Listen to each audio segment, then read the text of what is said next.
भवसागरे निपतितान्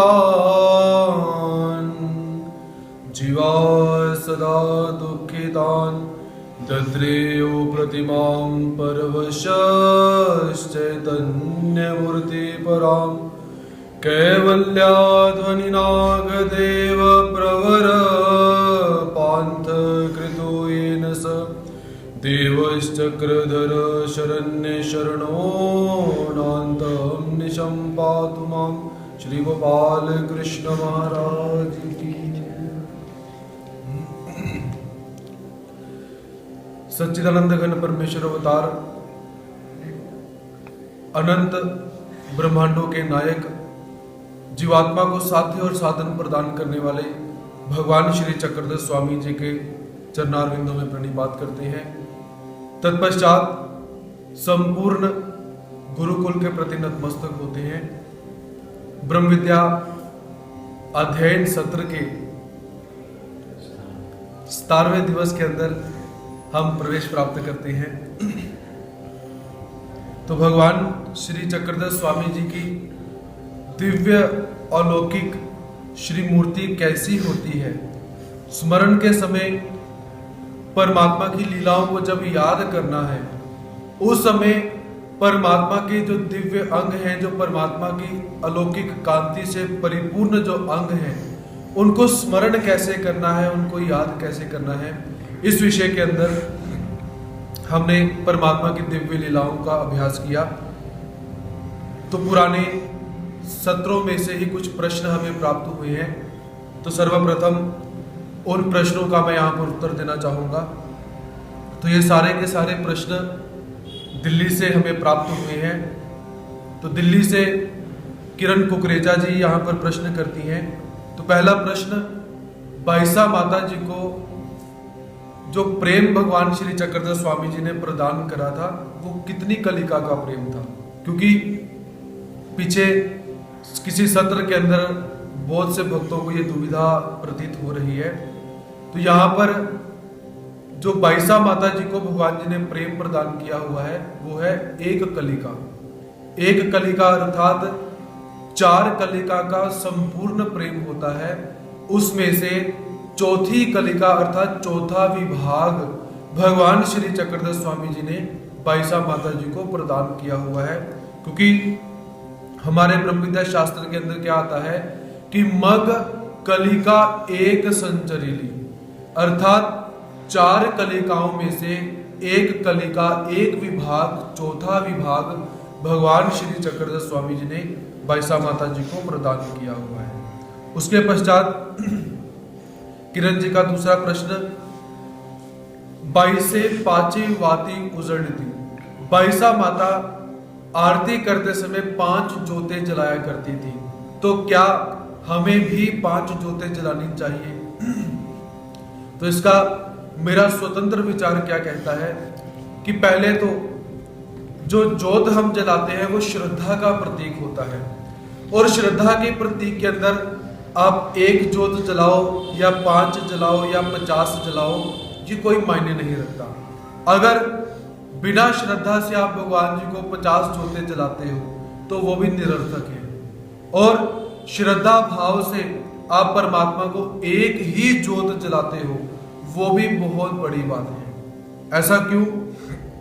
क्योंकि आज के समय में आपने एक सोशल मीडिया के ऊपर एक बात देखी होगी कि जो नास्तिक हैं, जो परमात्मा को नहीं मानते हैं, उनका सबसे पहला आक्षेप, जो परमात्मा को मानते हैं, जो मूर्ति पूजा करते हैं, उनका पहला आक्षेप क्या रहता है कि जो हम अपने मूर्तियों को, विशेषों को जो स्नान करवाते हैं दूध से, उनका आक्षेप क्या रहता है कि इतना इतना दूध इन जड़ वस्तुओं के ऊपर डाला जाता है, इसकी अपेक्षा किसी व्यक्ति को दूध दिया जाना चाहिए, ऐसा उनका आक्षेप। और दूसरा कि देसी घी के दिए जलाए जा रहे हैं, जोतें जलाई जा रही हैं, और मंदिर के बाहर कोई एक भूखा व्यक्ति बैठा हुआ है जिसे भूख लगी हुई है, और हम जोत के अंदर घी जला रहे हैं।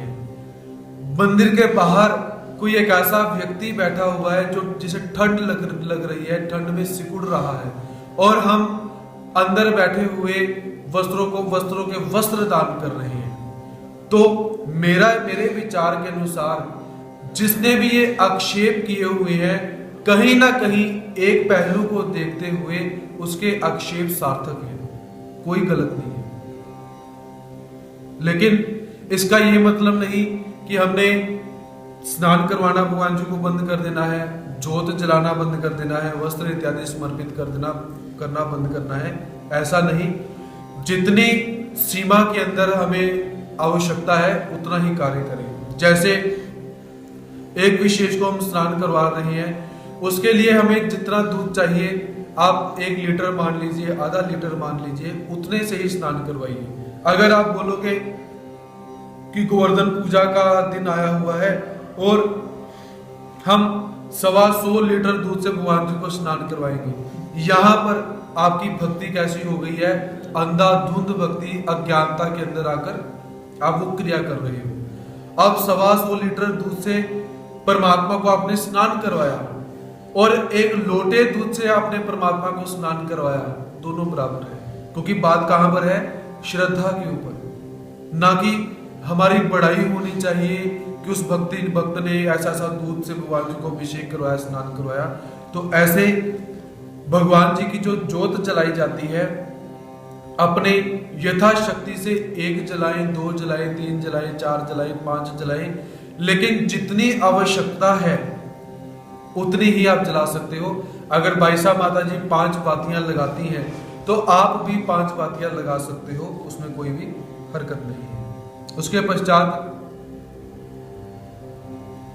आरती और ओवालने, इन शब्दों में अंतर क्या है? आरती शब्द हिंदी का है और ओवालने शब्द मराठी का है।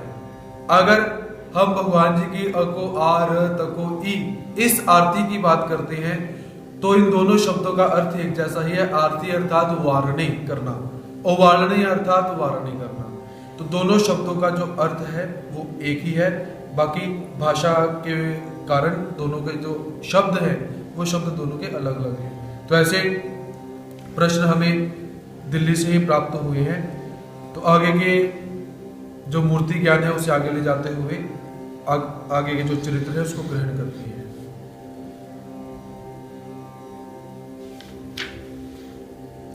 तो कल के सत्र के अंदर भगवान श्री चक्रधर स्वामी जी की संपूर्ण श्री मूर्ति कैसी है, जैसी राहिया को भगवान जी ने दर्शन दिए हुए हैं, उसके पश्चात जो रेम नायक हैं उन्हें भगवान जी ने दर्शन दिए हुए हैं। तो ऐसे जो हमने भगवान जी की पूरी श्री मूर्ति को कैसे ध्यान करना है इसके विषय में पढ़ा, और भगवान जी के जो श्री चरण है उस श्री चरण को कैसे याद करना है उसके भी हमने चरित्र पढ़े। आगे उसके आगे श्री चरणी चांगूठा ऐसा भावी जे ध्याई जे सिमुगा सिंपने।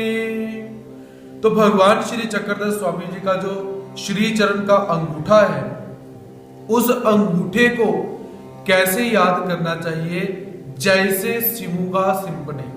सिमुगा सिंपने अर्थात जैसे भगवान श्री चक्रधर स्वामी जी ने खड़कुली के अंदर होली का त्योहार बनाया हुआ है, वैसे उस त्योहार को, उस लीला को याद करते हुए भगवान जी का जो श्री चरण का अंगूठा है उसे याद करना चाहिए। तो एक बार भगवान श्री चक्रधर स्वामी जी का निवास खड़कुली के अंदर है।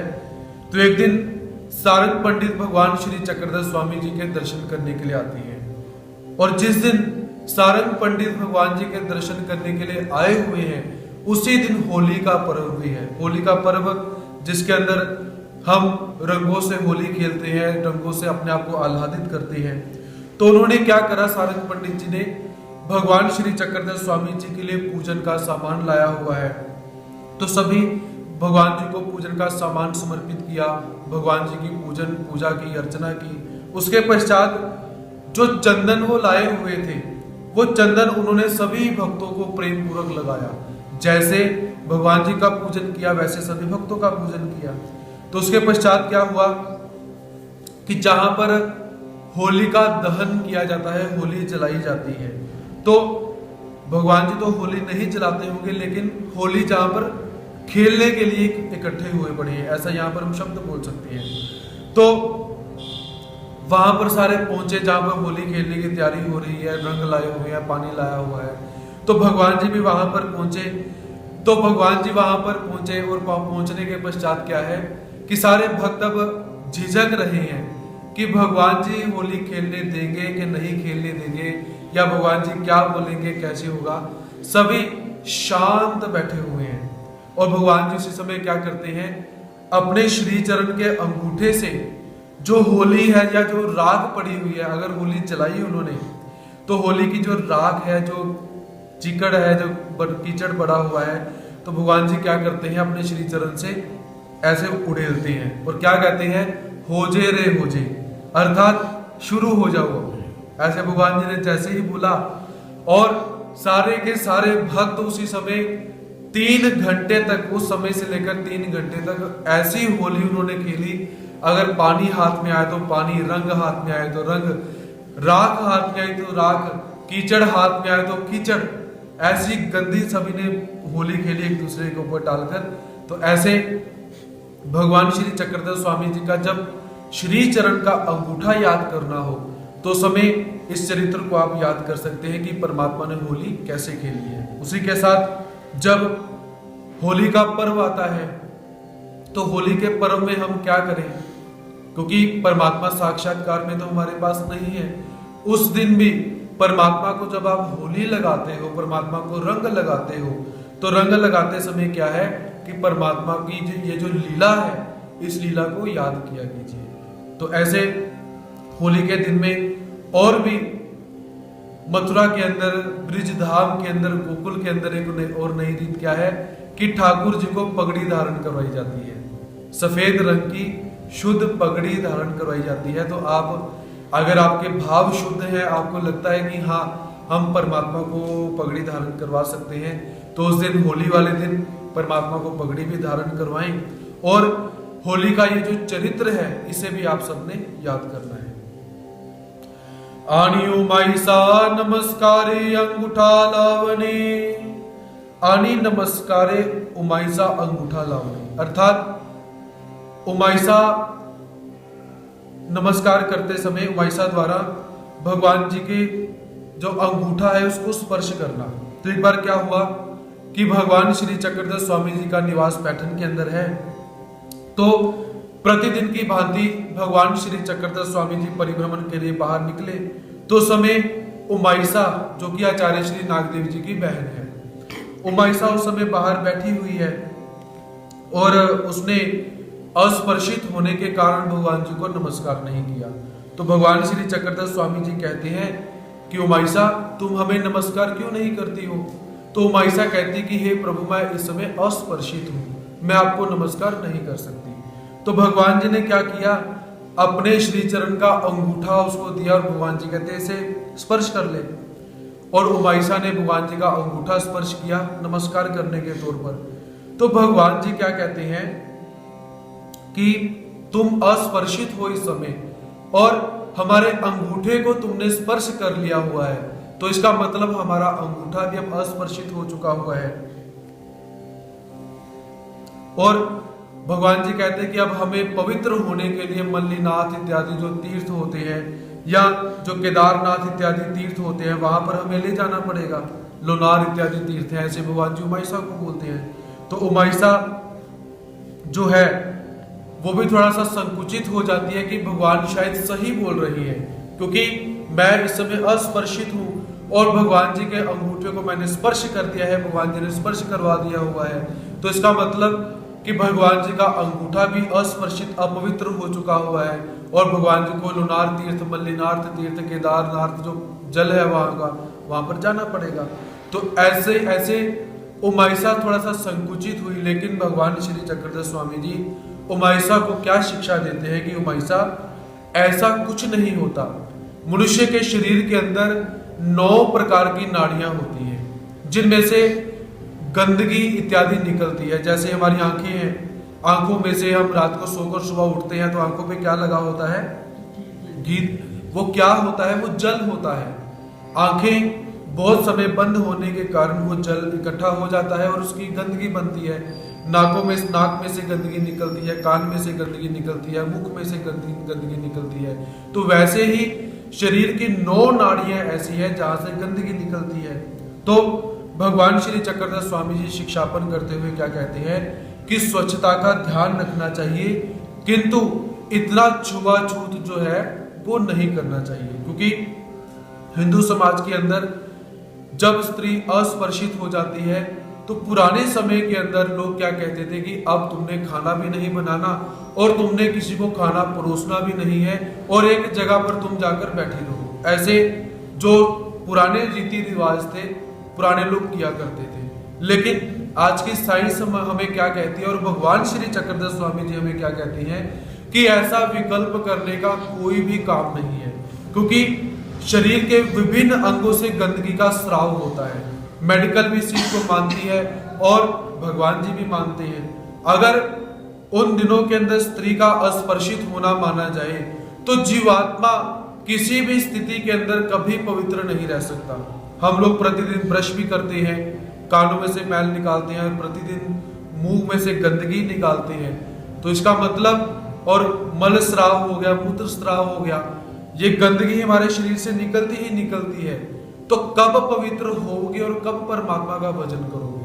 इसलिए भगवान जी यहाँ पर क्या कहते हैं कि ऐसा जो विकल्प है, जो छुआछूत इत्यादि जो हम इनके कारण संकुचित हो चुके हुए हैं, ऐसा बिल्कुल नहीं करना चाहिए। हाँ, स्वच्छता का प्रत्येक स्थिति के अंदर अवश्य ध्यान रखिए, क्योंकि स्वच्छता के अभाव के अंदर किसी व्यक्ति के मन में विकल्प पैदा हो सकता है। तो इसलिए भगवान जी ने यहाँ पर क्या बोला हुआ है कि यदि विकल्प पैदा हुआ और जीवात्मा ने विकल्प का आचरण किया तो उसे प्रतिदेह के जो प्रेत देह के नरक होते हैं वो लग सकते हैं। तो इसलिए जो छुआछूत होता है, स्पृश्य अस्पृश्य का भाव, पवित्र अपवित्रता का भाव, इन भावों से जीवात्मा को उद्यत हो जाना चाहिए, ऊंचा उठना चाहिए। तो ऐसे उमाइसा को भगवान श्री चक्रधर स्वामी जी शिक्षापन करते हैं और साथ में ही भगवान जी ने जो अंगूठा उमाइसा को श्री चरण को लगाने के लिए दिया हुआ है और उमाइसा ने भगवान जी के श्री चरण के अंगूठे को नमस्कार किया हुआ है, तो ऐसे भगवान जी का ये चरित्र हम याद कर सकते हैं। अणियंत्रासन पूर्वक महादाश्रमाची पूजा स्वीकारू। अणि अर्थात और भगवान जी के श्री चरण के अंगूठे को कैसे याद करें, जैसे यंत्रासन पूर्वक अर्थात महादाश्रम जो है भगवान जी को यंत्रासन बनाकर भगवान जी का अनिष्ट करना चाहता था, वैसे ये चरित्र हमने पहले भी पढ़ा हुआ है। तो महादाश्रम जो है भगवान श्री चक्रधर स्वामी जी की प्रसिद्धि को देखकर बहुत ही ईर्ष्या के अंदर अभिभूत हो चुके हुए हैं। तो भगवान श्री चक्रधर स्वामी जी का निवास पैठन के अंदर है। तो जितने भी राजे इत्यादि हैं वो सारे के सारे भगवान श्री चक्रधर स्वामी जी की प्रसिद्धि की तरफ आकर्षित हो चुके हुए हैं। महादाश्रम जो है इसके भी शिष्य भगवान श्री चक्रधर स्वामी जी की तरफ आकर्षित हो चुके हुए हैं। और महादाश्रम क्या कहते हैं कि श्री चांददेव राहुल आमचा मार्गू छेदिति, कि भगवान श्री चक्रधर स्वामी जी कैसे हैं कि हमारे मार्ग को, हमारी प्रतिष्ठा को, हमारे सुख वैभव को ये छेद कर देंगे। क्योंकि हमारे सारे भक्त जो है, जो शिष्यगण हैं, जो राजे लोग हैं, जो सरकारी अधिकारी लोग हैं, ये सारे के सारे हमें छोड़कर भगवान श्री चक्रधर स्वामी जी के पास जा रहे हैं। तो इनका कुछ करना पड़ेगा। क्योंकि जो ईर्ष्या युक्त व्यक्ति होता है वो क्या करता है कि जिस व्यक्ति से वो ईर्ष्या कर रहा है, ईर्ष्या क्यों करता है? क्योंकि उसके अंदर इतने गुण नहीं है, वो अपने गुणों को बढ़ा नहीं सकता, इसलिए वो ईर्ष्या करता है।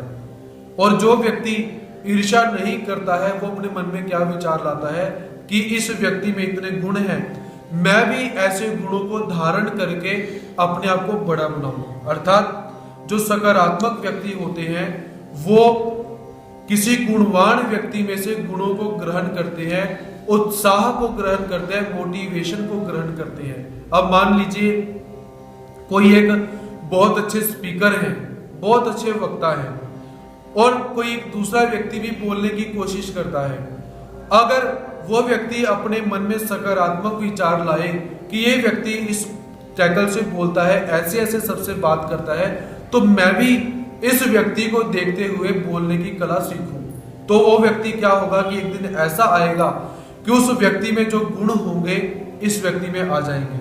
और होगा क्या, इसके अंदर अपने गुण भी विद्यमान है, दूसरे के गुण भी विद्यमान है, तो ये एक दिन गुण उस व्यक्ति से बड़ा हो जाएगा। और जो नकारात्मक भाव मन में रखता है वो क्या बोलेगा कि इस व्यक्ति से ऊपर तो हम जा नहीं सकते, इसका अनिष्ट करें, इसकी निंदा करें, इसकी चुगली करें और इसको नीचे गिराने का प्रयास करें। मतलब पंजाबी च आपां की कहते साड़ा सड़ना, अर्थात जेड़े साड़े तो सड़ते हैं उन्होंने को सड़ी जा, क्योंकि रीस तो तेरे को होनी नहीं। ये भाव अपने मन में रखो। जो ईर्ष्या करता है उसको बोलो जितनी ईर्ष्या होती है कर, क्योंकि हमें कोई फर्क नहीं पड़ता। और हाँ, दूसरी बात, जो व्यक्ति हमसे ईर्ष्या करता है उसे कभी भी प्रत्युत्तर मत दीजिए। ये सिद्धांत याद रखिए, क्योंकि भगवान श्री चक्रधर स्वामी जी ने यहाँ पर महद आश्रम को कोई प्रत्युत्तर नहीं दिया हुआ। हम चरित्र पढ़ेंगे, जो व्यक्ति हमसे ईर्ष्या करता है उसका प्रत्युत्तर कभी नहीं देना, क्योंकि अगर आपने प्रत्युत्तर दे दिया उसका मतलब क्या हुआ, उसका अर्थ क्या हुआ कि उसकी बातों का आपके ऊपर असर होना शुरू हो गया और आप अपने गुणों को छोड़ के अवगुणों की तरफ आना शुरू कर दोगे। तो इसलिए जो महद आश्रम है वो ईर्ष्या के अभिभूत होकर भगवान श्री चक्रधर स्वामी जी से ऊपर तो जा नहीं सकता। अब भगवान जी का अनिष्ट करके भगवान जी को नीचे कैसा लाया जाए, तो वो क्या करता है, भगवान जी को निमंत्रण देता है कि हे प्रभु, हमने रंग पूजा का एक कार्यक्रम रखा हुआ है, तो आपने हमारे कार्यक्रम के अंदर आना है और हमारे आतिथ्य का, हमारे भोजन का आपने स्वीकार करना है। तो भगवान जी कहते ठीक है जी, हम अवश्य आएंगे। तो भगवान श्री चक्रधर स्वामी जी आचार्य श्री नागदेव जी को साथ लेकर गए। जब महद आश्रम के जो पैठन का जो हमारा स्थान है, जिसको शास्त्र मठ हम कहते हैं, वहां का स्थान है शायद, तो वहां पर जब भगवान जी पहुंचते हैं तो वहां पर भगवान जी क्या देखते हैं कि मेरे लिए एक आसन बनाया हुआ है और आसन के ऊपर चादर डाली हुई है। तो भगवान जी क्या करते हैं, अपने श्री चरण के अंगूठे से उसको ऐसे अंगूठे से दबा देते हैं। तो ये क्रिया आचार्य श्री नागदेव जी ने देखी, लेकिन उन्होंने पूछा नहीं कि भगवान जी फ्री हो जाएंगे फिर मैं पूछूंगा। तो भगवान जी ने अंगूठा दबाया और भगवान जी बैठ गए। बैठने के पश्चात अब महद आश्रम ने क्या किया हुआ था, उस आसन के अंदर यंत्र आसन अर्थात देवताओं को आवाहनित करके ऊर्ध्वमुख करके देवताओं को वहां पर बिठाया हुआ था कि जो कोई भी इस आसन के ऊपर बैठेगा देवताएं उसकी बलि ले लेंगे।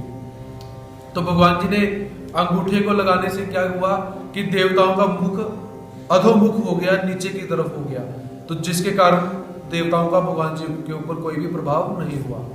तो महद आश्रम देखता है कि भगवान जी तो बैठे हुए हैं, हंस रहे हैं, मुस्कुरा रहे हैं, कोई इनके ऊपर कोई प्रतिक्रिया तो हुई नहीं। फिर महद आश्रम ने भगवान जी की पूजा अर्चना करनी शुरू की। वो तो करनी थी, घर बुलाए हुए हैं, भगवान जी को भोजन करवाया, भगवान जी ने भोजन किया, भगवान जी को पान का विड़ा दिया, भगवान जी ने पान का विड़ा स्वीकार किया। और फिर भगवान जी रंगोली को देखते हैं और क्या कहते हैं कि रंगोली में यहाँ पर ये गलती है, ये आप सही करना।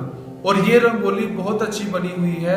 ऐसे भगवान जी गलती भी निकालते हैं, प्रशंसा भी करते हैं, लेकिन महद आश्रम की इस घिनौनी हरकत की भगवान जी ने कोई भी निंदा वहां पर नहीं की, कोई भी प्रतिकार भगवान जी ने वहां पे नहीं किया। ऐसे कर रहे हैं कि जैसे पता ही नहीं है।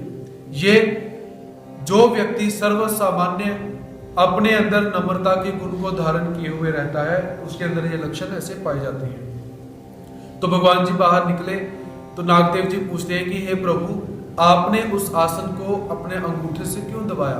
तो भगवान जी कहते हैं कि ऐसे ऐसे महद आश्रम ने वहां पर देवताओं को आह्वानित किया हुआ था, अगर हम बैठते तो देवताओं ने हमारी बलि ले लेनी थी। तो नागदेव जी कहते हैं कि हे प्रभु, देवताओं में इतना सामर्थ्य कहाँ जो आपकी बलि ले सकते हैं? भगवान जी कहते हैं ऐसे नहीं है, देवताओं के पास भी क्या है, एक प्रकार का सामर्थ्य उनके पास आता है जो हमने प्रदान किया हुआ है। नियम के अंदर अगर हम बैठते तो देवताओं का जो सामर्थ्य हमारे ऊपर आता, हमने उसका भी स्वीकार करना था, लेकिन हमने विधि के विधान को देखते हुए उन देवताओं को हमने बहिर्मुख कर दिया, अधोमुख कर दिया, जिसके कारण हमारे ऊपर कोई भी असर नहीं हुआ। तो ऐसे जब भगवान जी के श्री चरण को याद करने के लिए बैठे तो आप ये भी चरित्र आप याद कर सकते हो। आनी उर्न पटाने मारकंड चोरी प्रगटिये करने। आनी अर्थात और, उर्न पटा नैनी, उर्न पटा नैनी अर्थात बाईसा माता जी ने जो मारकंड है, जो उनका भांजा लगता है, उसे 2 दाम और 8 आंसू पैसे दिए कि तुम द्वारका जा रहे हो, वहां से भगवान जी के लिए ऊनी वस्त्र लेकर आना। और वो मारकंड क्या करता है इस विषय में हम देखते हैं। तो एक बार भगवान श्री चक्रधर स्वामी जी का निवास निवासा के अंदर है। तो निवासा को पुराने समय के अंदर निधिवासा कहा जाता है। चरित्रों में निवासा को निधिवासा शब्द से प्रयोग किया गया हुआ है। तो निवासा से कुछ भक्त द्वारका के लिए जाने के लिए यात्रा के रूप में वहां पर इकट्ठे होते हैं। तो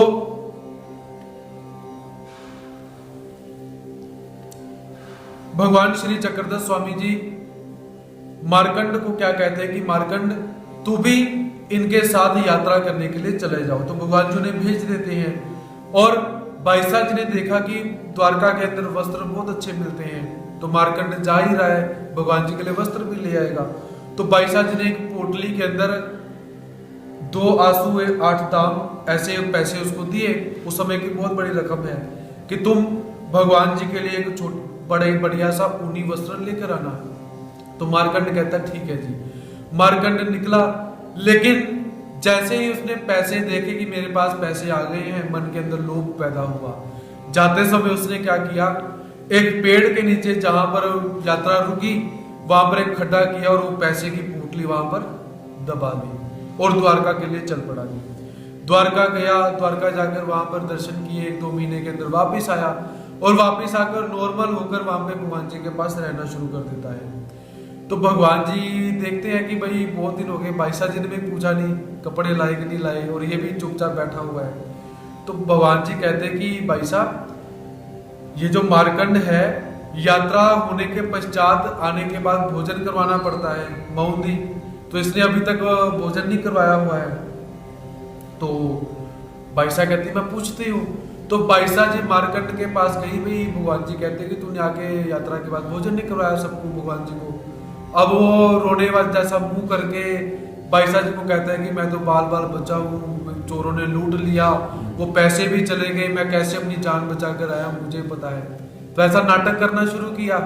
और बाईसा जी का भांजा है और उसे प्रेम भी करती है, और भगवान जी को बार बार क्या बोलती रहती है कि आप सबको बड़े सारे वरदान देते हो, इसे वरदान देते नहीं हो कभी।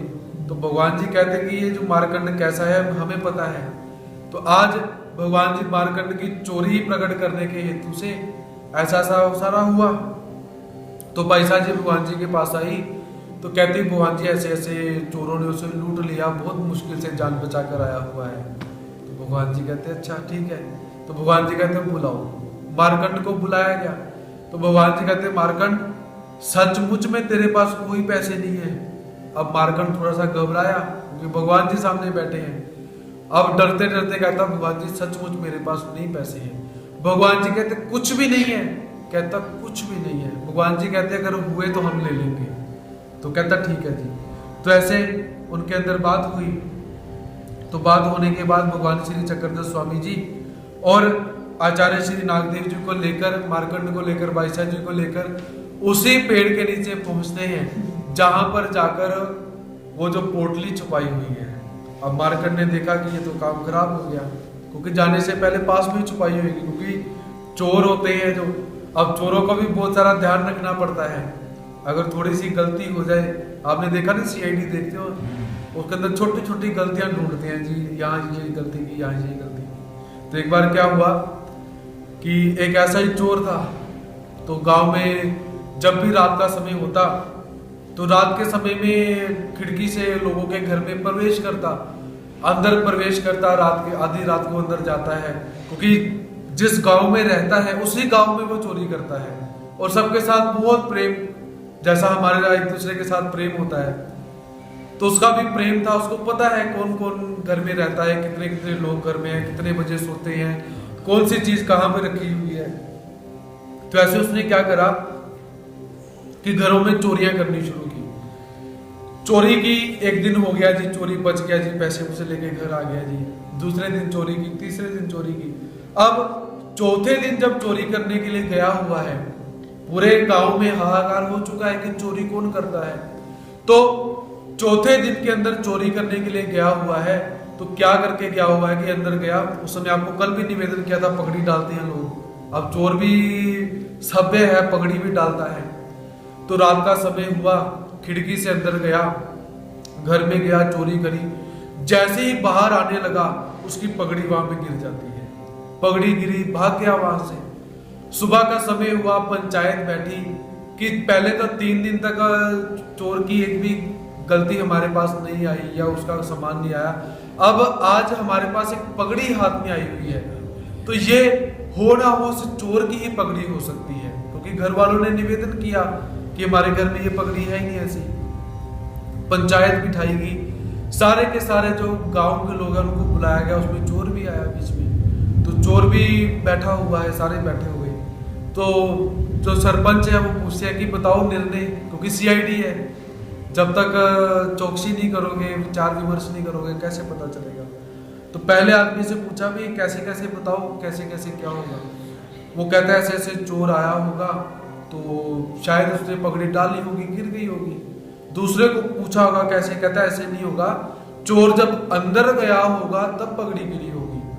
तीसरे को पूछा, कहते नहीं, अगर चोर पहले अंदर जाता तो पगड़ी अंदर गिरनी थी, पगड़ी बाहर गिरी हुई है। अब चोर के ऊपर बात आई, कहते आप बताओ कैसे होगा। कहते ऐसे नहीं है कि जब चोर अंदर गया होगा तो उस समय उसकी पगड़ी नहीं गिरी, चोर अंदर गया, उसने चोरी करी और चोरी करने के बाद जैसे ही बाहर आया तो मेरी पगड़ी गिर गई।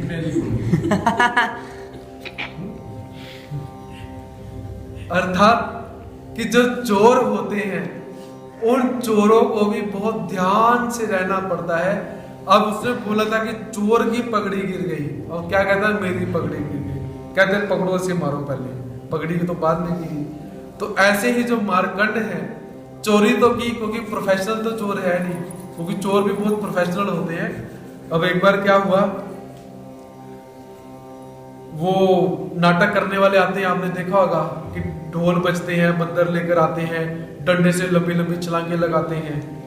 तो एक बार क्या हुआ, ऐसा कोई करतब बाहर चल रहा था, भीड़ इकट्ठी हुई पड़ी है वहां पर। तो भीड़ इकट्ठी हुई, सारे वहां पर करतब दिखा रहे हैं, रस्सी पे चल रहे हैं। अब उसमें करतब दिखाने वाला एक व्यक्ति था, वो क्या करता है कि बहुत बड़ा एक डंडा उसने पकड़ा हुआ है, दूर से आता है, डंडे से पकड़ के लंबी छलांग लगाता है। एथलीट्स अगर आपने देखे होंगे जो लॉन्ग जंप लगाते हैं एथलीट्स के अंदर, ओलंपिक्स के अंदर आपने देखा होगा, तो वो जो चोर है वो चोर उसमें ऐसी लंबी छलांग लगा रहा था। अब उसमें क्या हुआ, क्योंकि जो प्रोफेशनल चोर होते हैं उसमें क्या हुआ, क्योंकि ये भी क्या है कि जितने ये मदारी होते हैं ये भी इनका प्रोफेशन है, इनका काम है। तो अब उसमें वो 3-4 चोर खड़े हुए हैं। चोरों ने देखा ये आदमी हमारे काम का है, कि हम जब रात को चोरी करने जाते हैं, कभी हमसे दीवार नहीं चढ़ी जाती, कभी कुछ होता है, कभी कुछ होता है, इसको साथ ले चलते हैं, इसको हिस्सा दे देंगे, इसको बोलेंगे कि जैसे तू लंबी छलांग लगाता है, लंबी छलांग लगा के वैसे ही तू घर की छत पे पहुंच जाया कर। तो उन्होंने चोर को बोला ठीक है जी। अब चोर भी कैसा है, प्रोफेशनल है वो जो करतब दिखाने वाला है। तो गए जी, रात का समय हुआ, सारी प्लानिंग होगी कि ऐसे ऐसे हमने छलांग लगानी है, ऐसे ऐसे करना है। वो भी मदारी जो है उसके साथ गया हुआ है। तो चोर वहां पर खड़े हुए हैं, चोर कहते चलो छलांग लगाओ, वो कहता ढोल बजाओ पहले। क्योंकि प्रोफेशन के अंदर क्या है, कहता जब तक ढोल नहीं बजाओगे मैं छलांग भी नहीं लगा सकता हूं। तो ऐसे प्रोफेशन, हर चीज का एक प्रोफेशन होता है, वो मदारी का काम हो, वो रस्सी पे चलने वाले का काम हो, कल आपको दृष्टांत बताया था, या तलवार के ऊपर चलने वाला काम हो, या लॉन्ग जंप लगाने का काम हो, या चोरी करने का काम हो, ये भी एक एक प्रोफेशन होती है। तो ऐसे जो मार्कंड जी हैं, ये प्रोफेशनल चोर नहीं है, ये छोटे मोटे चोर हैं। तो अब इन्होंने भी बहुत बड़ी गलती करी, वो जो थैली है पैसों की, उसे कहीं पास में ही दफनाया हुआ है। तो भगवान श्री चक्रधर स्वामी जी जब गए, भगवान जी ने कहा नागदेव जी उसको कुरेदो, कुरेदा, कुरेद के थैली निकली। तो भगवान जी कहते हैं भाई साहब ये थैली तेरी ही है। तो थैली भी भाई साहब जी की दो जो दाम है, जो दो आंसू है, दो दाम है बीच में पड़े हुए हैं। तो भाई साहब जी ने जो मार्कंड है उसे गालियां निकालने शुरू कर दी। भाई साहब जी गालियां निकालती थी कैसी, कि तुझा घाघरा बांधला, या शमशान के अंदर तेरी अर्थी लेके जाओ, उसमें गड्डी बजती रहे, ये है वो है, ऐसी भाई साहब जी गालियां निकालती थी। तो भाई साहब जी ने ऐसे बहुत बुरा वाला मार्कंड को बोला कि मैं भगवान जी से बार बार आग्रह करती हूँ कि इसे भी आप कुछ वरदान दो, इसे भी कुछ ज्ञान दो। तो भगवान जी तुझे तेरी इन्हीं हरकतों के कारण ज्ञान नहीं देते हैं। तो ऐसे भगवान जी ने जहां पर वो पोटली थैली छुपाई हुई है, भगवान जी अपने श्री चरण का अंगूठा लगा के नागदेव जी को बताते हैं कि यहाँ पर खोदो, यहाँ पर खुदाई करो। तो ऐसे भगवान जी का जब भी आप चरित्र याद करते हो, अंगूठा कैसे याद करना है, श्री चरण कैसे याद करने हैं, तो आपने ये इस चरित्र को याद करना है कि जो चोरी मार्कंड ने की हुई है उसको कैसे भगवान जी ने प्रकट करा है। तो ऐसे इस चरित्र को आप याद कर सकते हैं। आनी पोली शिलावाहने, आनी पोली शिलावाहने अर्थात शिला जो है उस शिला को अपने यथा स्थान पर पहुंचाना। तो एक बार भगवान श्री चक्रधर स्वामी जी का जो निवास है वो जोगेश्वरी नामक स्थान पर है। तो एक बार क्या हुआ कि भगवान जी का सुबह स्नान करने का समय हो चुका हुआ है। तो पुराने समय के अंदर जो मिट्टी इत्यादि होती है, मिट्टी के ऊपर कभी भी गीला काम नहीं किया करते थे। कोई एक अच्छा सा पत्थर लिया करते थे, फिर पत्थर पर बैठ के फिर काम किया करते थे। तो भगवान जी का स्नान का समय हुआ, तो स्नान के लिए बाहर एक बड़ी शिला पड़ी हुई थी, बड़ा पाषाण पड़ा हुआ था। तो सारे के सारे भक्त आचार्य श्री नागदेव जी इत्यादि उस पत्थर को हिलाने का प्रयास कर रही हैं, लेकिन वो पत्थर शिला इतनी बड़ी है कि सभी के परिश्रम करने के बाद भी जहां पर वो शिला लेकर जाना चाहते हैं वो शिला वहां पर हिल भी नहीं रही है उनसे। तो भगवान श्री चक्रधर स्वामी जी लघु शंका अर्थात लघु परिश्रय करने के लिए भगवान जी बाहर आए, और बाहर आकर भगवान जी क्या देखते हैं कि सारे के सारे भक्त उस शिला को धक्का मारने के लिए लगे हुए हैं, लेकिन वो शिला थोड़ी सी भी हिलने के लिए उद्यत नहीं, मतलब बिल्कुल भी हिल नहीं रही। तो भगवान जी क्या करते हैं, वहां पर गए और अपने श्री चरण का अंगूठा उस शिला को लगाते हैं, और वो शिला जहां पर भक्त रखना चाहते हैं वहां पर पहुंच जाती है। अर्थात थोड़ा सा भगवान जी ने अपने श्री चरण का जो अंगूठा है वो उस शिला को लगाया हुआ है। तो जब भगवान जी का श्री चरण आप याद करो तो इस चरित्र को आपने याद करना है। आनी सांडोवा बांधवने, आनी सांडोवा बांधवने अर्थात सांडोवा बांधवने कहते हैं पुल बांधना। तो भगवान श्री चक्रधर स्वामी जी का निवास खड़कुली के अंदर है। तो खड़कुली के अंदर आज के समय में भी आप देखते हो वहां पर डैम बना हुआ है, पानी बहुत है। तो खड़कुली के बहुत सारे स्थान ऐसे हैं जो पानी में डूब चुके हुए हैं, जैसे आचार्य श्री नागदेव जी का अनुसरण का स्थान है, ये भी मिल चुका हुआ है।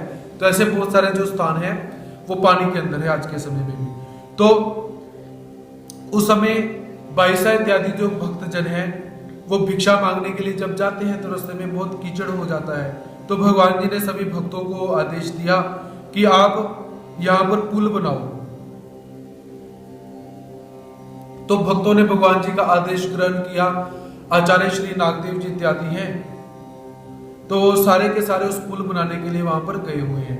तो पुल बनाने के लिए एक पत्थर को आगे लेकर जाना है, जैसे पीछे स्नान के लिए पत्थर था, तो यहाँ पर पुल बनाने के लिए पत्थर की आवश्यकता है। तो भगवान श्री चक्रधर स्वामी जी भी वहां पर खड़े हुए हैं, दोपहर का समय हुआ पड़ा है। तो एक पत्थर को उठाने के लिए सभी भक्त वहां पर उद्यत हुए पड़े हैं, लेकिन वो पत्थर नहीं हिल रहा। तो भगवान जी ने अपने श्री चरण का स्पर्श उस पत्थर को दिया और वो पत्थर अपनी जगह से हिल जाता है। तो ऐसे भगवान जी के श्री चरण के अंगूठे को आपने याद करना है, जैसे सांडोवा बांधवने अर्थात भगवान जी ने सभी भक्तों से पुल बनवाया। श्री चरणी जे अंगूठियाचे नख ऐसे भावी जे ध्याय जे रावस गावी कामाईसा भेटी नामकरण। और भगवान श्री चक्रधर स्वामी जी के श्री चरण के अंगूठे का नख जो है उसे कैसे याद करना चाहिए, इसके विषय में कैसे है कि जैसे रावस गांव के अंदर कामाईसा जो कि भगवान जी की भेंट करने के लिए आई हुई है और भगवान जी की भेंट करने के पश्चात भगवान जी के नख को देखती है, तो वो चरित्र कैसा है यहां पर हम देखते हैं।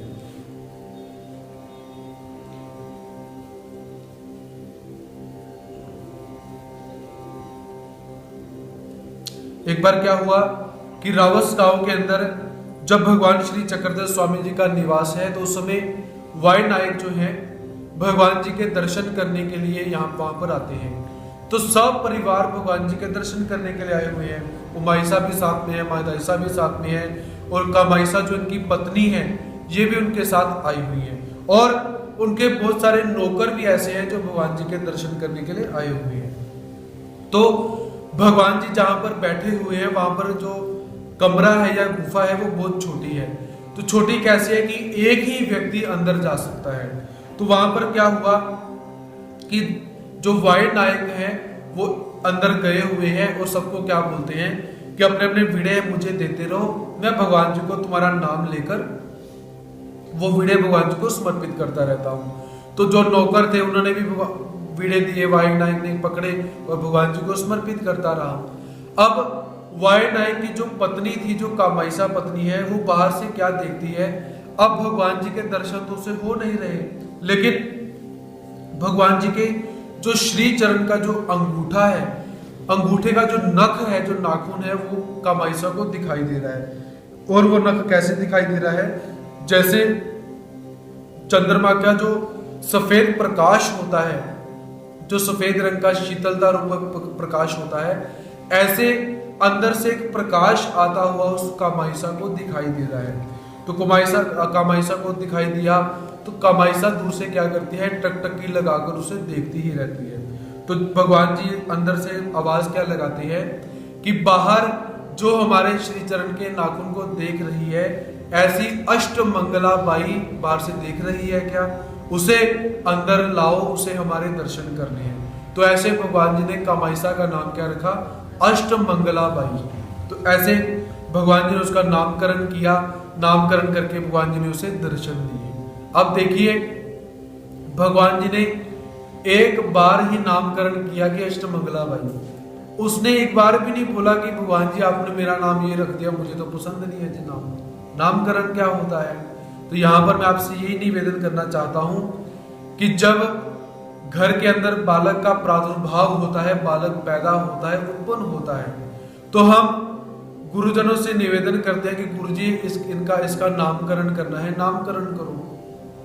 तो पहले तो नामकरण की जो विधि होती है उस विधि को हम भूल चुके हुए हैं। हम क्या करते हैं, गुरुजी को फोन करते हैं कि गुरुजी ऐसे ऐसे नाम का पहला अक्षर भी निकालना है, या पंडित ने अक्षर निकाल दिया हुआ है, आप नाम बोल दीजिए, कुछ बता दीजिए। तो गुरुजी बहुत सारे नाम ढूंढते हैं, नाम ढूंढ के व्हाट्सअप करते हैं आज के समय में, डिजिटल इंडिया, और वहां पर जाकर वो कहते हैं गुरुजी कोई नाम पसंद नहीं आए, और कुछ ऐसा नाम रखते हैं अटपटा सा फॉरेन के नाम। कुछ जैसे कल किसी बच्चे का जन्म हुआ, उसका नाम रखा गया कोविड-19, कोरोना 19। फिर कौन कौन से हम नाम रखते हैं, जोली हो गया कि फिर जोनी हो गया जी, या फिर पता नहीं कौन कौन से, आपको ज्यादा पता होगा। ऐसे उल्टे उल्टे नाम रख लेते हैं जिसका अर्थ भी नहीं होता, कुछ नहीं होता।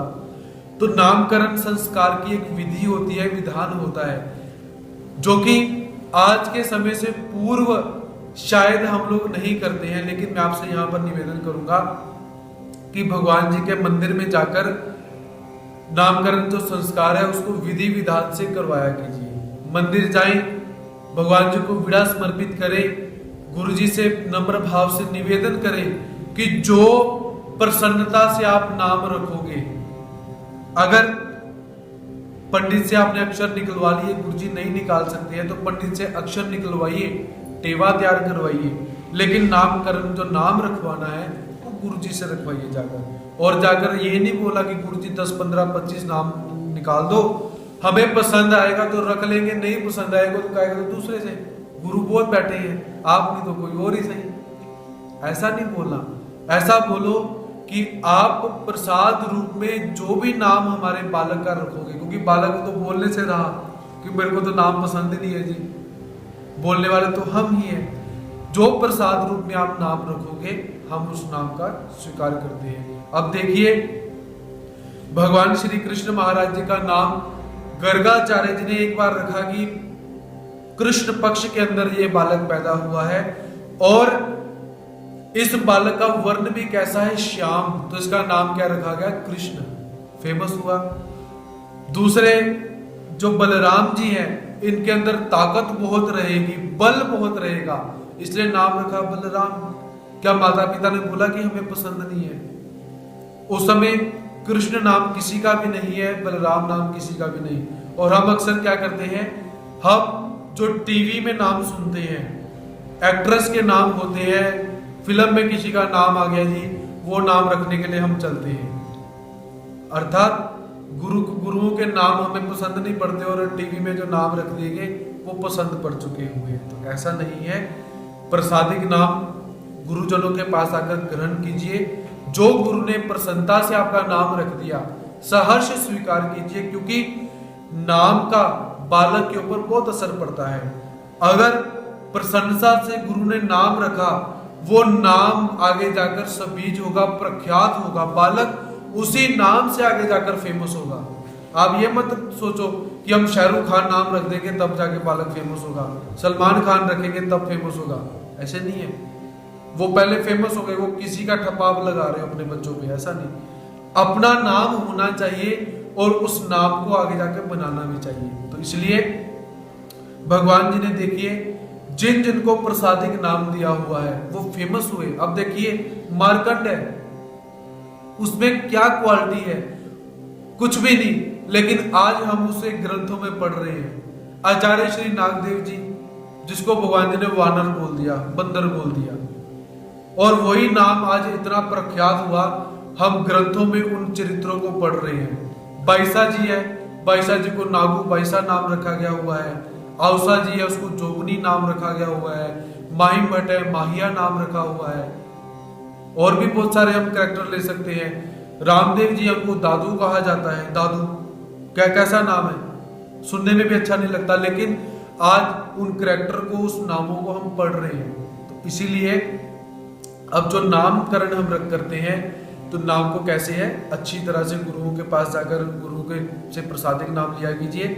और ध्यान रखिए कि आने वाले समय के अंदर आपका जो बालक है वो बहुत अच्छे स्वभाव का निकलेगा और अच्छे प्रसन्न मुद्रा का निकलेगा, प्रख्यात होगा, सब कुछ होगा। लेकिन इस विधान से अगर हम नामकरण करते हैं, मंदिर जाए, गुरु जी से समय ले, गुरु जी के पास जाकर भगवान जी को वीड़ा चढ़ाएं, गुरु जी को वीड़ा समर्पित करें और अक्षर के हिसाब से जो भी नामकरण गुरु जी करते हैं वो कीजिए। फिर सभी संतों को भोजन करवाएं, वस्त्र इत्यादि दान करवाएं, क्योंकि नामकरण संस्कार होता है। 16 संस्कार हमारे आचार्य मनु ने बोले हुए हैं, तो हम इन संस्कारों को भूल चुके हुए हैं। तो जब इन संस्कारों को आप याद करोगे, अर्थात कि बालक की उत्पत्ति का जो प्रथम चरण होता है, उस चरण में भी गुरु से पहले संस्कार करवाया जाता है।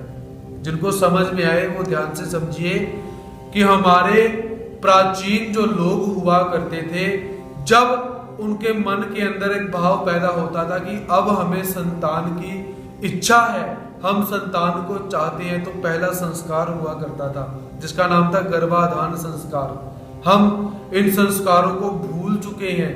उसका परिणाम क्या निकलता है कि हमारी संतानें कैसी होती हैं, जैसे आसुरी प्रवृत्ति के राक्षस पैदा हुए हैं। उसका कारण कि हम उन संस्कारों को भूल चुके हैं। आज के समय में देख लीजिए, आपके बच्चे, हम सबके जो बालक हैं, उनकी आहार की वृत्ति क्या है, क्रोध उनको क्यों आता है, काम वासना के अंदर, काम के अंदर क्यों उद्दीप्त रहते हैं, बुद्धि क्यों इतनी कम हो चुकी है, धर्म के प्रति लगाव क्यों नहीं है और भौतिक वस्तुओं के प्रति लगाव क्यों है।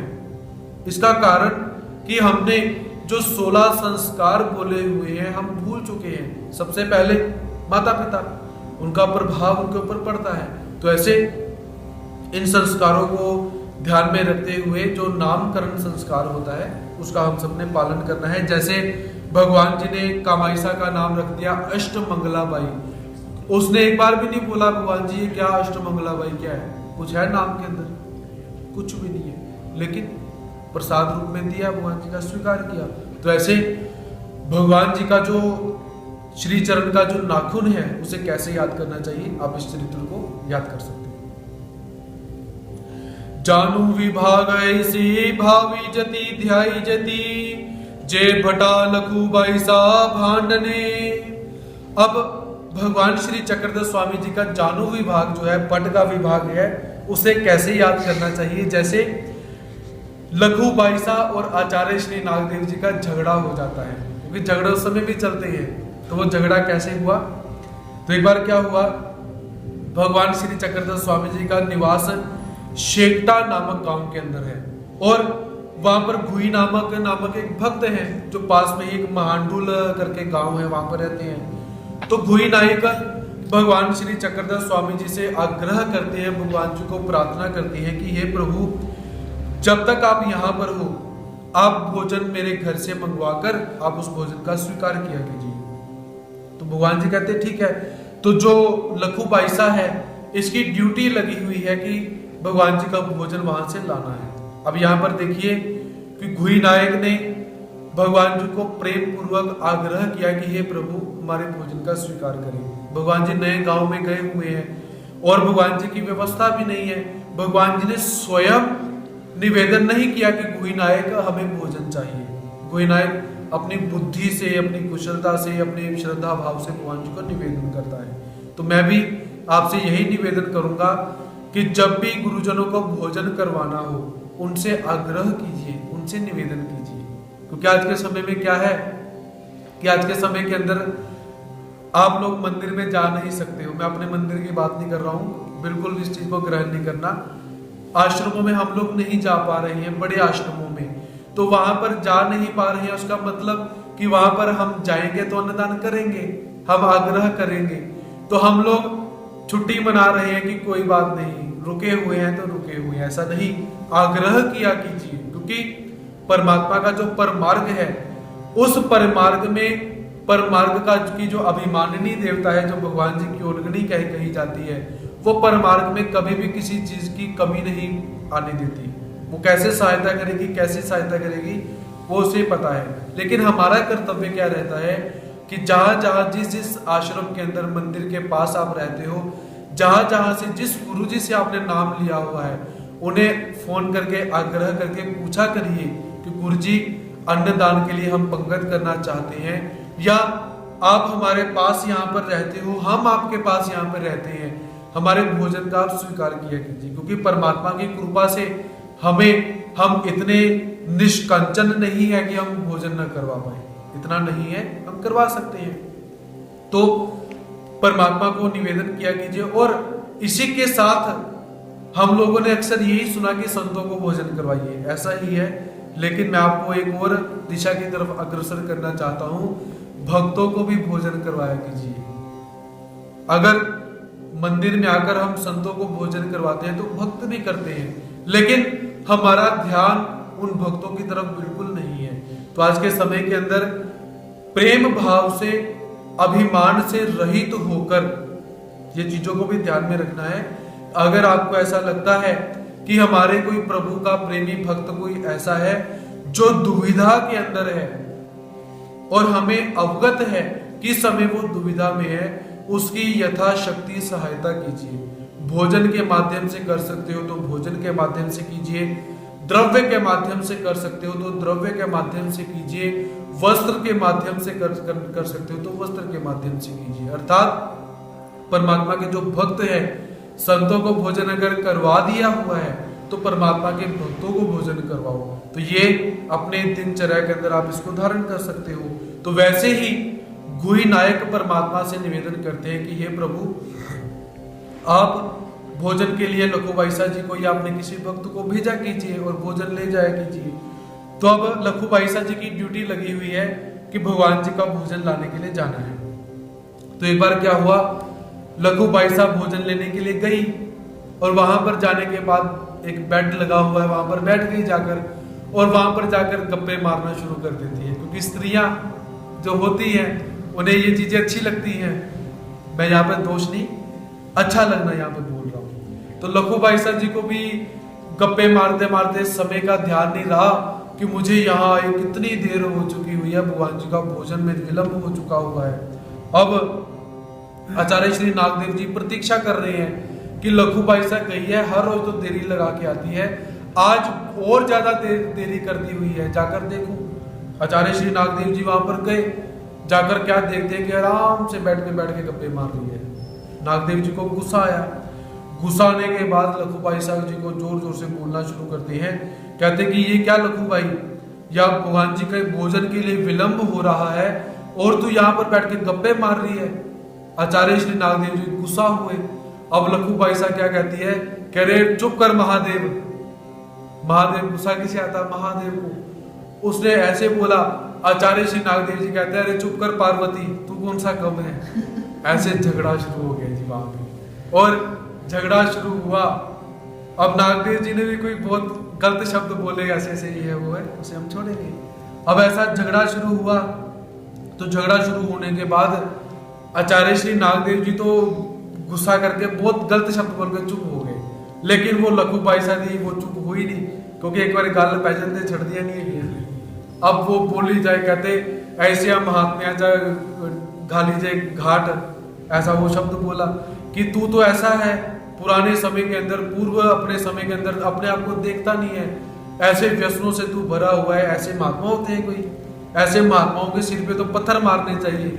ऐसे लखू भाई साहब ने बहुत बोला। अर्थात आचार्य श्री नागदेव जी के पूर्व का जो वृत्तांत था, जैसे वो गलत काम आचार्य श्री नागदेव जी अपने पूर्व समय के अंदर किया करते थे, वो सारी की सारी घटनाएं उसने बोल के सुना दी, वर्म स्पर्श कर दिया।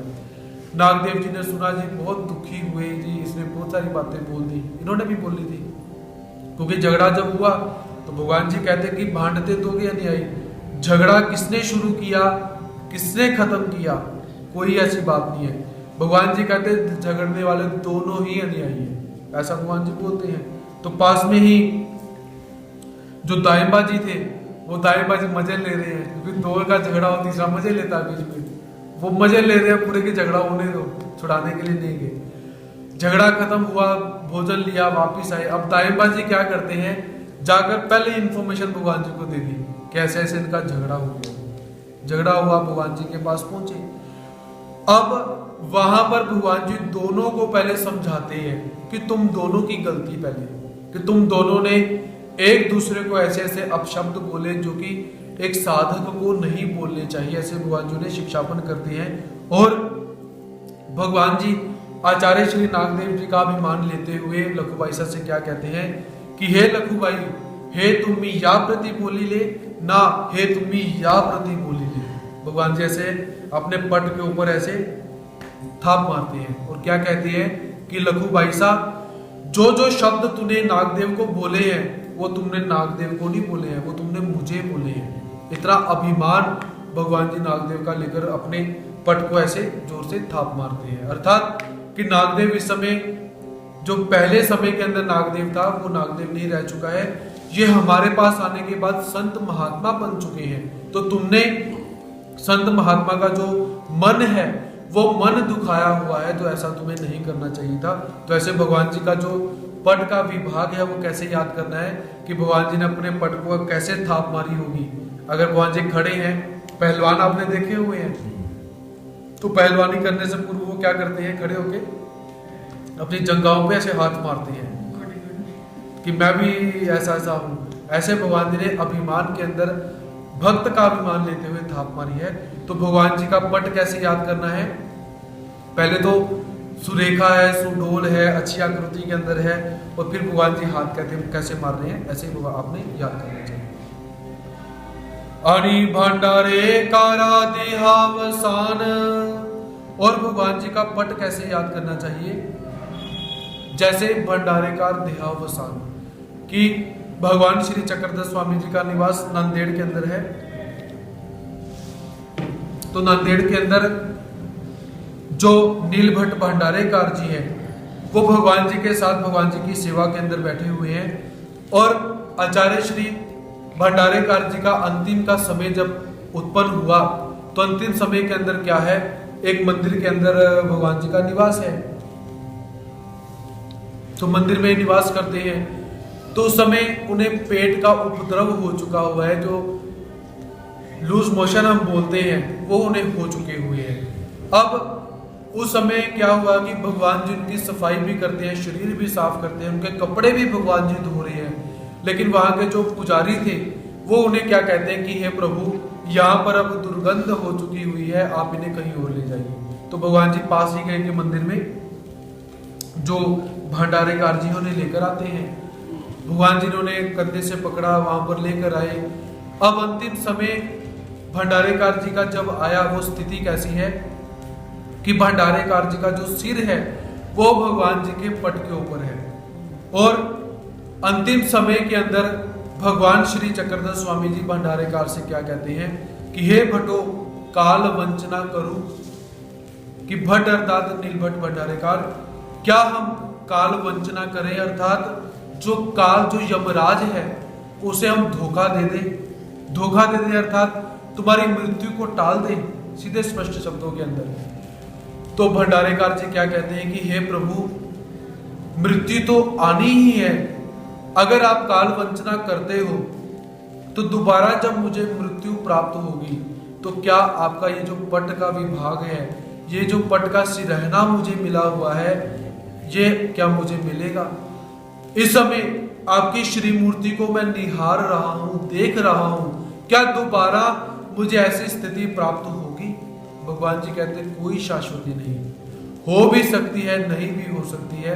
तो कहते प्रभु जाने दीजिए, मृत्यु को आने ही दीजिए। तो जैसे ही भंडारेकार जी ने ऐसे शब्द बोले, तो उनका जो देहांत है वो वहां पर देहांत हो जाता है। तो देहांत होने के बाद भगवान जी उस समय बहुत उदास हो जाते हैं कि ऐसा 16 साल जिसके साथ समय बिताया हो। हमारा अक्सर क्या होता है कि ट्रेन के अंदर अगर 6 घंटे का सफर है, 16 घंटे का सफर है, वहां पर कोई सज्जन से हमारी भेंट हो जाए तो हमारा उसके साथ मन लग जाता है। तो यहाँ पर एक भक्त का परमात्मा के साथ 16 साल का एक समय व्यतीत हुआ है। इतना लंबे समय भगवान जी के साथ किसी ने नहीं बिताया हुआ है जितना भंडारेकार जी ने बताया हुआ है। तो भगवान उस समय नाराज, उदास हो जाते हैं, और जो अंतिम विधि है भंडारेकार जी की, वो भी भगवान श्री चक्रधर स्वामी जी स्वयं अपने हाथों से करते हैं। देखिए, भक्त की चरम सीमा, भक्ति की चरम सीमा क्या होती है। पहले परमात्मा शुश्रूषा विधि कर रहे हैं, सेवा कार्य परमात्मा कर रहे हैं, कि भक्त ने अपनी भक्ति से परमात्मा को इतना अपने वश में कर लिया हुआ है कि परमात्मा जो अंतिम समय के अंदर सेवा कोई नहीं करता, ना माता पिता करते हैं, ना बच्चे करते हैं। जो बुजुर्ग घर में बैठे हुए देख सकते हो कि आपके जो पुत्र है, पौत्र इत्यादि है, वो कितना आपकी सेवा कर रहे हैं। रियलिटी है कि हमारे सगे संबंधी ही हमारी सेवा नहीं करते हैं। और यहाँ पर एक भक्त ने परमात्मा को कैसा अपने वश में किया हुआ है कि अंतिम सेवा का जो समय है वो परमात्मा स्वयं कर रही है, और अंत्य विधि के अंदर हमारे मुख से परमात्मा का नाम ही नहीं निकलता। और कभी कभी हम गुरुजनों को बुलाते हैं कि ऐसे ऐसे देहांत हो गया है, आप आकर थोड़ा सा उपस्थिति दीजिए, पर गुरुजी वही नहीं पहुंच पाते। क्योंकि ऐसे हमारे अमृतसर की एक भक्तानी थी, तो बुजुर्ग माता है, बहुत बूढ़ी हो चुकी हुई है। तो बुजुर्ग हुई, उनके घर से कोई स्त्री मंदिर में आई और योगायोग मेरी और उनसे भेंट नहीं हो पाई। वो दूसरी बार मंदिर में आई, उस माता ने ठाकुर जी के लिए सोने की बंसरी भेजी। अब भाव देखिए, आज के समय में स्वर्ण दान कोई नहीं करता है, सबके पास लेकिन वो दिल कहां से लाई? वो बुजुर्ग माता दान इस समय कौन कर रहा है? जो पुराने जो बुजुर्ग बैठे हुए हैं, नए दान करने के लिए उद्यत होते ही नहीं।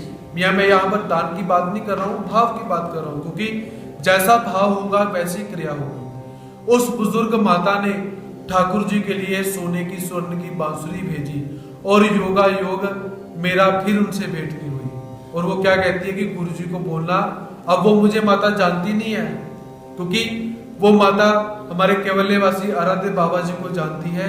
अब उसे ये नहीं पता कि मंदिर में कौन बैठे हुए हैं, नहीं जानती। फोटो इत्यादि देखी है, कुछ भजन सुने घर में बैठ के, तो कहती गुरु जी को बोलना अपने हाथों से भगवान जी को धारण करवाना। मेरी फिर भेंट नहीं हुई।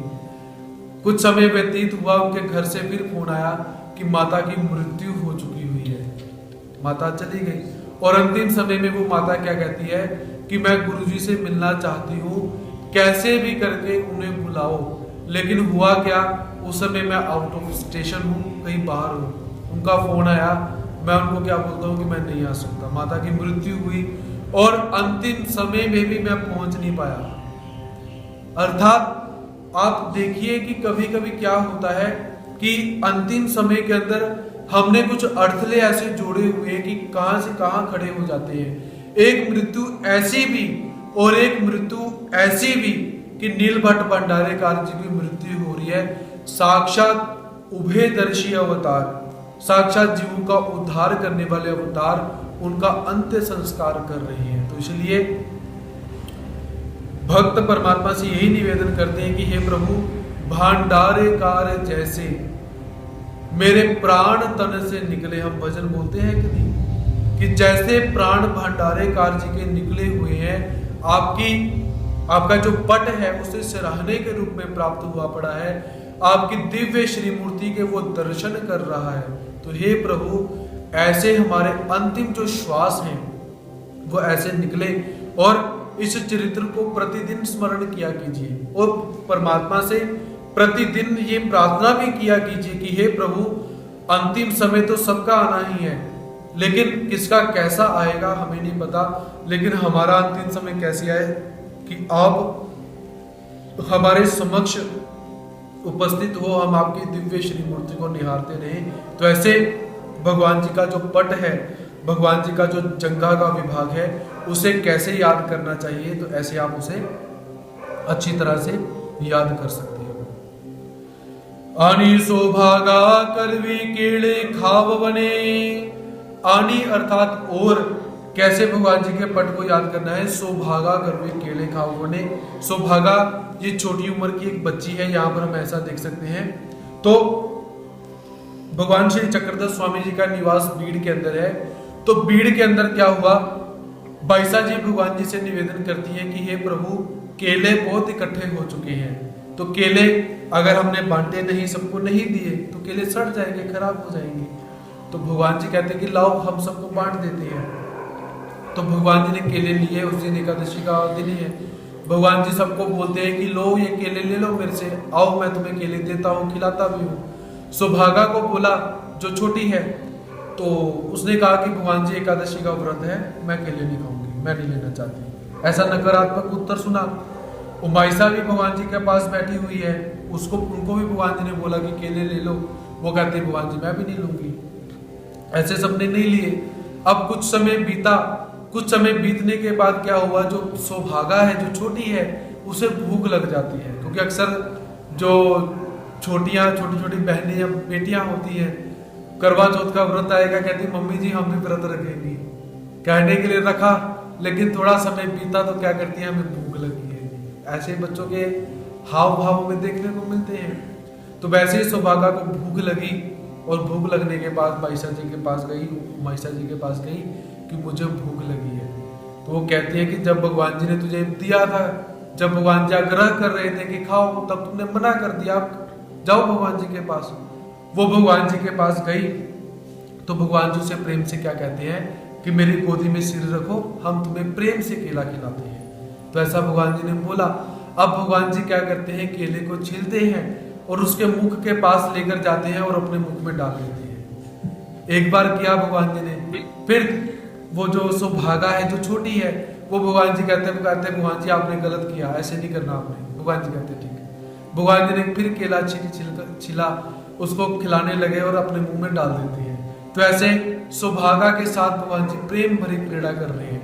अब तीसरा जब केला खिलाने लगे तो सौभागा कहती मैं नहीं भगवान जी खाऊंगी, उठ के जाने लगी। तो भगवान जी कहते हैं अगर हम अभी ऐसा करें तो हमें अपनी माता मालिनी की शपथ, हमारी माता मालिनी की सौगंध, अगर हम ऐसा करें तो भगवान जी भी क्या है, हम गोपाल कृष्णा जी आन, भगवान जी दो सुगंध खाया करते थे, कसम खाया करते थे, एक अपनी अपनी माता की और दूसरी श्री गोपाल कृष्ण महाराज जी की। ऐसे भगवान जी कसम खाया करते थे। तो भगवान जी ने कहा कि अगर हम दोबारा ऐसा करें तो हमें अपनी माता मालिनी देवी की कसम सौगंध। तो ऐसे भगवान जी ने प्रेम भाव से छोटी सौभागा को अपने पट के ऊपर उसका सिर रख के भगवान जी ने प्रेम भाव से केले खिलाए हुए हैं। तो ऐसे इस चरित्र को भी हम याद कर सकते हैं। तो कल के सत्र के अंदर, कल के प्रश्नों के अंदर दिल्ली से दीपिका घई जी के द्वारा हमें निवेदन किया गया था कि गुरुजी बीच में एक भजन सुनाए। तो उनके आग्रह को मान रखते हुए एक छोटा सा भजन आप सबके समक्ष प्रस्तुत करने का मैं यहाँ पर प्रयास करूंगा। तो आशा करता हूँ सभी भजन का और कथा का आनंद उठाएंगे। तो सभी ने अच्छी तरह से भजनों का आनंद यहाँ पर लेना है, भगवान जी को प्रार्थना करके।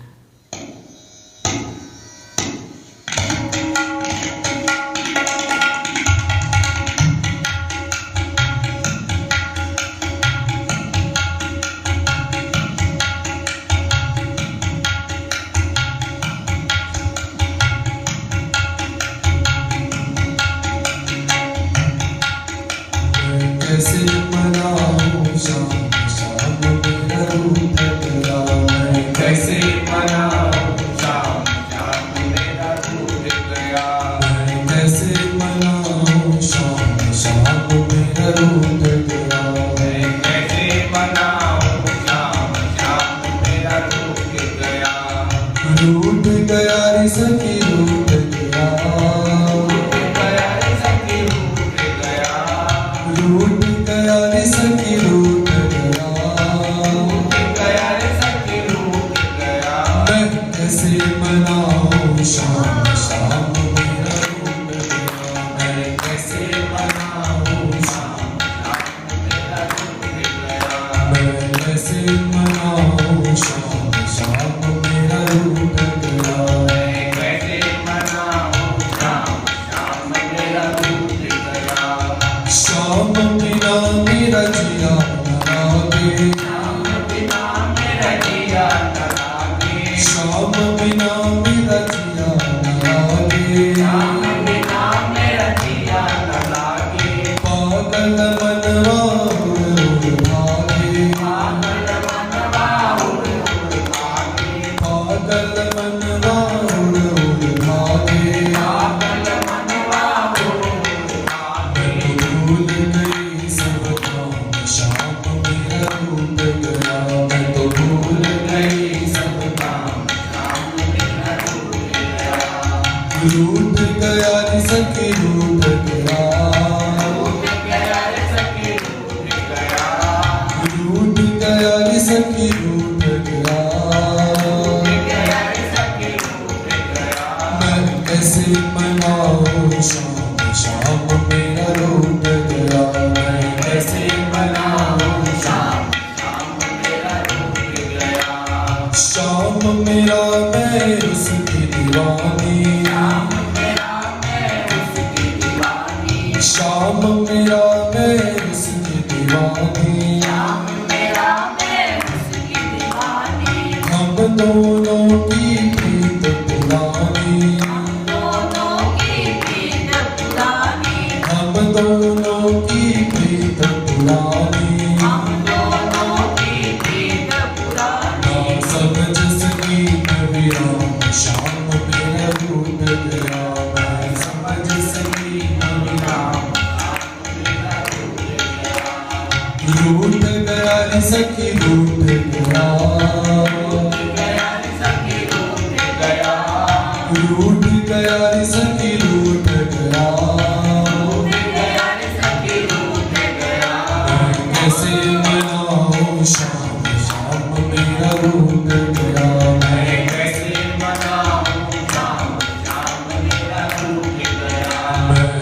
कैसे मनाऊं शाम शाम मेरा रूठ गया। मैं कैसे मनाऊं शाम शाम मेरा रूठ गया। सोचूं मैंने क्यों प्रीत लगाई, सोचूं मैंने क्यों प्रीत लगाई, चाल में निकला वो हर जाई, चाल में निकला वो हर जाई, दिल पे चलाई मेरा शाम मेरा रूठ गया। मेरे दिल पे चलाई मेरा शाम मेरा रूठ गया। हो रूठ गया रे सखी रूठ गया, हो रूठ गया रे सखी रूठ गया। मैं कैसे मनाऊं शाम शाम मेरा रूठ गया। मैं कैसे मनाऊं मैं कैसे मनाऊं शाम शाम मेरा रूठ गया। मैं कैसे मनाऊं शाम शाम मेरा रूठ गया। भोग लगाऊं लाड़ लगाऊं, भोग लगाऊं लाड़ लगाऊं, नाच नाच के मैं शाम मनाऊं, नाच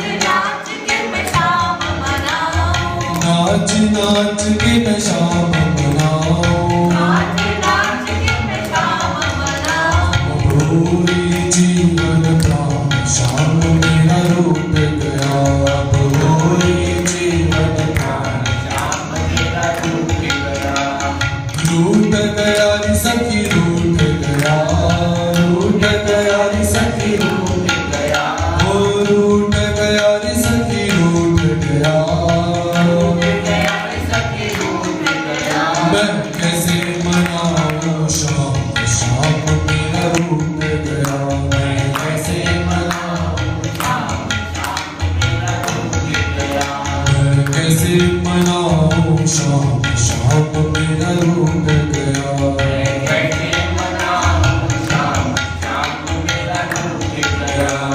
जय गोविंदा जय गोपाला, जय गोविंदा जय गोपाला, जय गोविंदा जय गोपाला, जय गोविंदा जय गोपाला, जय गोविंदा जय गोपाला, जय गोविंदा जय गोपाला, जय गोविंदा जय गोपाला, जय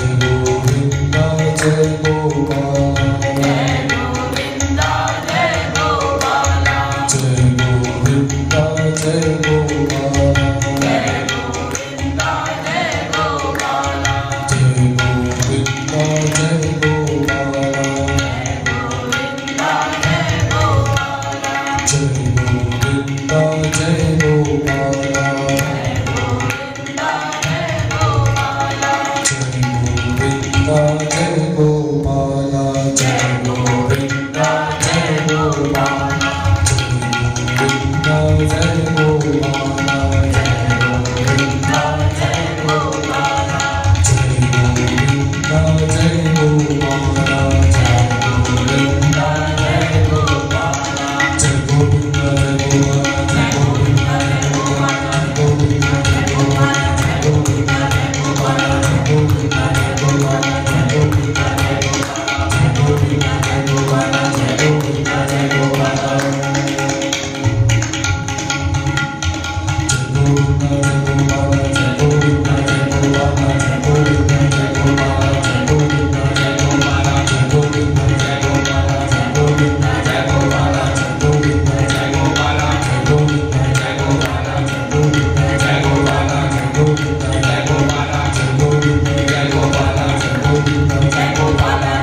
आज का सत्र हम यहीं पर समाप्त करते हैं। कल पुनः आप सबके समक्ष भगवान जी के दिव्य लीलाओं को लेकर हम सब उपस्थित होंगे। तब तक के लिए सभी को जय श्री कृष्ण। दंडवत प्रणाम।